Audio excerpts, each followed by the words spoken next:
오늘 여러 가지 좀 어려운 말씀들을 많이 듣고 있습니다. 조금 전에 앤드류 스티븐스가 여러분들한테 새로운 기회와 그리고 옵티마이제이션과 이런 부분에 대해서 말씀을 드렸습니다. 그 내용들을 조금 더 현실감 있게 여러분들과 나의 그 이야기로 말씀을 저는 드리고자 합니다. 저도 그렇고 여러분들도 그렇고 요즘 TV라든지 신문이라든지 이런 언론 매체를 보기가 아마 싫을 거라고 생각이 되어집니다. 너무나 어려운 이야기들이 많이 나오겠습니다.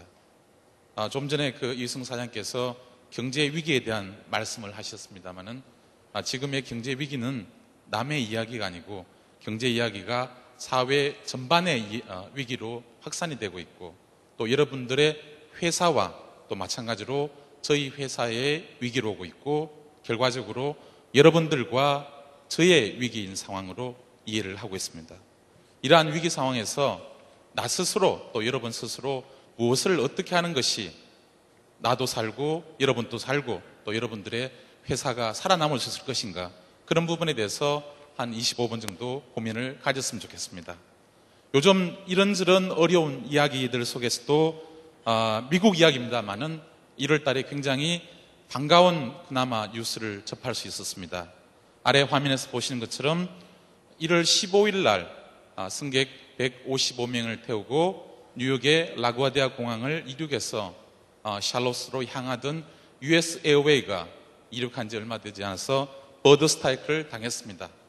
여러분이나 또 여러분의 회사나 저희 회사가 버드 스트라이크를 당한 것과 똑같은 상황이라고 이해되어집니다. 이러한 버드 스트라이크 상황에서 기장의 놀라운 리더십이 결과적으로 155명의 승객 전원을 구할 수 있는 결과를 가져오게 됐습니다. 관제소에서 연락을 취했습니다. 관제소에서는 가까운 근처의 공항으로 유도를 했을 때 기장이 냉철하게 스스로 한번 판단을 해봤습니다. 과연 거기까지 갈 수 있을 것인가, 거기까지 가서 살아남을 수 있을 것인가에 대해서 판단을 했고 결과적으로 거기까지 가기에는 너무나 위험이 크고 죽을 것이다라는 판단을 했습니다. 바꿔 말씀드려서 여러분들의 있는 모습 그대로 또 시키면 시키는 그대로 해가지고는 살아남을 수 없다는 판단을 했습니다. 두 번째, 그러면 어디로 갈 것인가에 대해서 짧은 시간에만 고민을 했을 거라 생각이 되어집니다. 결과적으로 허드슨 강을 선택을 하였습니다. 뉴욕시가지를 피해서 허드슨 강에 신속하게 동체 착륙을 하면서 전체 155명의 목숨을 구하는 굉장히 반가운 뉴스, 또 그리고 보면서 또 흐뭇한 뉴스를 접할 수 있었습니다. 혹자는 이 그림을 보고 그런 비판을 하는 분들도 계십니다. 그림의 왼쪽에 보시면 이코노미 클래스에 탄 사람들은 날개에서 물에 빠져가는데 퍼스트 클래스에 탄 사람들은 안전하게 구명정으로 이동을 하고 있더라. 그래서 비행기를 탈 때도 반드시 돈을 더 내더라도 퍼스트 클래스를 타야 된다라는 말씀들을 하시는데 아마 155명이 탄 국내선 여객기였다면 특별히 퍼스트 클래스라든지 이코노미 클래스는 없을 거라 생각이 되어집니다. 오늘 제가 이야기를 드리고 싶은 이야기의 주제는 이 세 가지입니다. 여러분들이나 여러분들의 회사가 첫 번째, 스스로 몸을 가볍게 해서 핵심에 집중해 줍사 말씀을 드리고 싶습니다. 두 번째, 살기 위해서 어디로 가야 될 것인가에 대해서 찾아주시기를 부탁드리고 싶습니다. 그리고 마지막으로 신속하게 그에 대해서 대응해 주시길, 이 세 가지 말씀을 드리고 싶습니다. 지금의 경제 위기는 너무 어렵습니다. 또 그리고 너무 복잡합니다. 그러다 보니까 어느 경제학자도 앞으로의 경제 상황에 대해서 예측을 할 수가 없습니다. 저희들 역시 작년에 2009년도의 경제 상황이 어려워질 거라고 예측을 했습니다만은 이렇게까지 어려워질 거라고 생각을 못했습니다.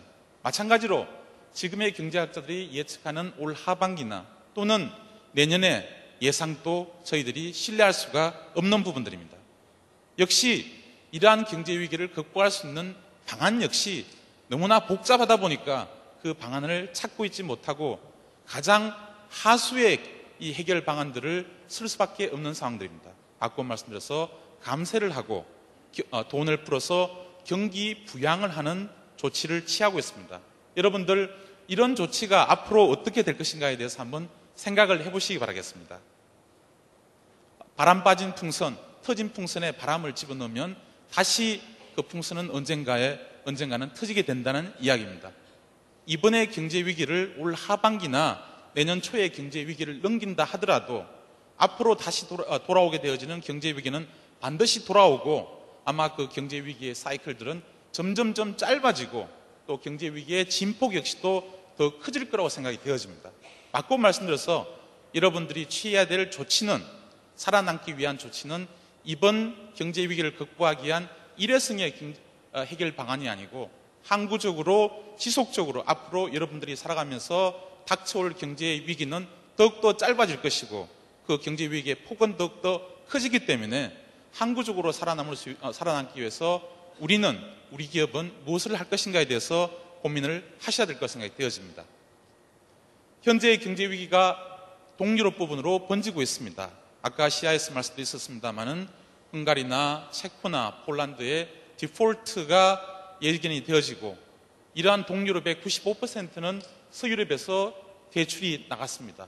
마찬가지로 이런 부분들이 서유럽이나 다른 국가로 연결이 되어지면서 쉽게 지금 현재의 경제 위기가 극복될 거라고 어느 누구도 자신을 할 수 없는 부분들입니다. 경제 위기가 언제 해결될 것인가를 기다릴 수는 없습니다. 돈을 안 쓰고 몸을 움츠리면서 현재 위기가 지나가기를 기다리다가는 결과적으로 죽게 된다는 부분들이고, 허드슨 강을 찾아서 여러분들이 살아남는 것만이, 또 그런 형태의 생존을 위한 경영 체계를 구축하시는 것만이 앞으로 항구적으로 살아남을 수 있는 방법이 아닌가 생각을 하고 있습니다. 한국은 더 어렵습니다. 오늘 아침에 여러 경제연구소에서 예측하고 있는 이번 1, 4분기에 한국 경제 성장률이 마이너스 5%에서 마이너스 10%로 예상을 하고 있습니다. 당초 예상보다도 더 어려운 상황인 부분들입니다. 여러분들이 잘 아시는 것처럼 우리나라의 경제가 수출 의존적이고 내수가 취약하다 보니까 이러한 위기를 맞고 있는 부분들입니다. 이 윤정현 장관조차도 올 경제 예상률을 마이너스 2% 이하로 이야기를 하고 있고 점차 더 나빠질 것이라고 지금 현재 이 트렌드가 흘러가고 있는 부분들입니다. 위기를 기다리지 마시고 이러한 위기는 지속적으로 반복적으로 오는 만큼 차제에 우리 기업들이 항구적으로 살아남기 위해서 어떻게 해야 될 것인가에 대해서 오늘 고민을 하고자 하는 부분들이고, 특히 그것이 인포메이션과 어떻게 연결되느냐에 대해서 고민을 부탁드리겠습니다. 자, 좀 전에 말씀드린 것처럼 경제의 uncertainty는 보다 더 급격해지고 또 빨라지고 있는 상황들입니다. 여러분들의 비즈니스를 트랜스포메이션 하셔야 되는 부분들입니다. 그리고 지속적인 이노베이션만이 여러분들과 저의 이 생존을 보장할 수 있는 길이라고 생각을 하고 있습니다. 그래서 저희들이 제안하는 것은 세 가지입니다. 첫 번째, 몸을 가볍게 하십시오. 여러분들이 겨울철 한 마리 늑대가 된다 그러면 배에 있는 군살은 빼야 되고 다리에 있는 힘은 길러셔야 됩니다. 다리가 바로 여러분들의 밸류 부분들입니다. 여러분 회사의 밸류에 집중을 하시고 불필요한 부분에 대해서는 과감한 뱃살 빼기가 꼭 필요한 시기로 생각되어집니다. 그러기 위해서는 화면에서 보시는 것처럼 비용을 절감하고 핵심 역량에 집중하고 혼자서 토끼 한 마리를 잡는 것보다는 무리를 지어서 토끼를 잡는 방식이 훨씬 더 효과적일 수 있습니다. 파트너십을 강구를 하시기 바라겠습니다. 두 번째, 새로운 먹이를 찾아 나서야 됩니다. 오퍼튜니티에 대해서 익스플로이트 하셔야 되는 부분들입니다. 앉아서 기다리지 말고 새로운 먹이를 찾아 나셔야 된다. 그리고 마지막으로 몸을 가볍게 해서 새로운 먹이를 찾아서 신속하게 대응을 하셔야지만이 저도 생존할 수 있다고 생각을 가지고 있습니다. 이러한 그 위기를 극복한 사례를 저희들이 외람되게 다른 기업에서보다는 IBM 역시 이러한 위기를 극복하고 있고, 좀 전에 말씀드린 것처럼 끊임없이 저희들의 군사를 빼고 기회를 찾아 나서고 또 그리고 신속하게 대응을 하고자 하고 있습니다. 왜냐하면 1990년대 저희들도 굉장히 어려운 경험을 했기 때문입니다. 바꿔 말씀드려서 저희들이 너무 군살이 많았습니다. 조직이 비대해졌습니다. 그러다 보니까 비효율적이고 커뮤니케이션이 제대로 이루어지지 못했었습니다. 두 번째, 먹이를 찾아 나서지 않고 IBM이 만드는 것은 다 팔린다는 생각을 가지고 먹이가 저희들한테 찾아오기를 기다리고 있었습니다. 그러다 보니까 조직이 비대해졌습니다. IBM이 인터내셔널 비즈니스 머신은 부분에서 멀티내셔널 컴퍼니로 바뀌었습니다.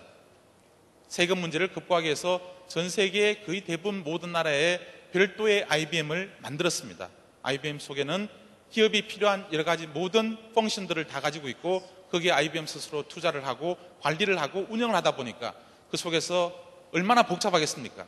얼마나 비효율적이겠습니까? 그래서 결국 화면에서 보시는 것처럼 1993년, 92년, 91년에 걸쳐서 약 16조 원의 적자를 발생을 하였습니다. 이러한 위기에 대해서 새로운 CEO가 오셔가지고 극복한 IBM의 스토리 역시 아까 내용과 똑같은 부분이라고 생각되어집니다. 저희들이 글로벌리 인티그레이티드 엔터프라이즈라는 모토 하에 조직 전반에 걸쳐서 군사를 뺐습니다. 몸을 가볍게 했습니다.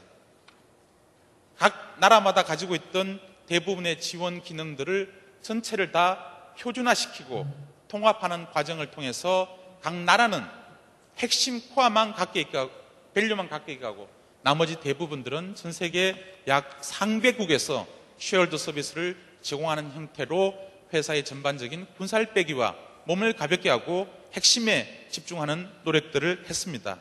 두 번째, 새로운 먹이를 찾아 나섰습니다.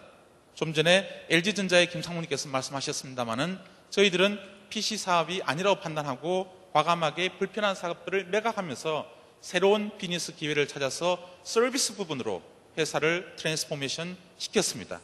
그리고 그러한 과정을 굉장히 빠르고 신속하게 변화를 시켜나가고 있고 비즈니스 컨설팅을 하는 저 역시 IBM의 현재의 변화 속도를 쫓아가지 못할 만큼 신속하게 이러한 부분에 대해서 대응을 하면서 현재 다우존스에 떨어지는 것 대비해서 IBM은 오히려 마켓에서 더 긍정적인 평가를 받고 있는 부분들입니다.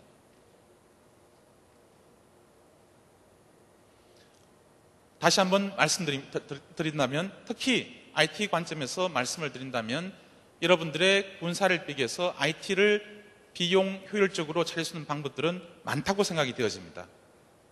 그냥 계시면 죽습니다. 100원을 투자해서 150원을 남기는 게 살아남는다는 말씀인 부분들입니다.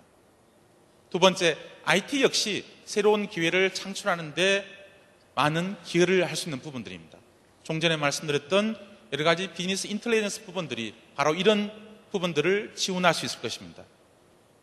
궁극적으로 현재의 IT는 단순하게 스포팅 부분이 아니고 회사를 보다 옵티마이즈 시키는 가장 중요한 이네이블러이고 회사의 새로운 기회를 창출해내는 가장 중요한 이네이블러이고 또 이러한 변화에 대해서 빨리 변화해 나갈 수 있도록 만드는 가장 중요한 이네이블러로서 여러분들이 역할을 하셔야지만이 여러분들의 회사나 저희 회사나 또 여러분들과 저의 서바이벌이 가능하다고 생각을 하고 있습니다. 굳이 예를 들지 않더라도 아까 말씀드렸다시피 IBM이 위기를 극복할 수 있는 첫 번째 단추는 표준화와 통합화였었습니다.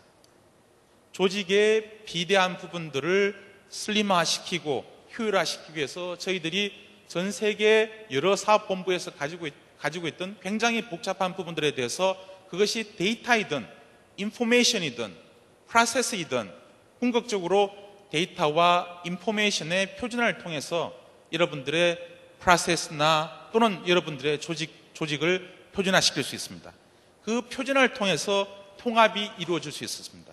IBM 역시 전 세계 약 3군데 지역에서 대부분의 지원 기능들을 수행할 수 있는 근간도 데이터에 대해서 표준화시켰고 통합시켰다고 생각이 되어집니다.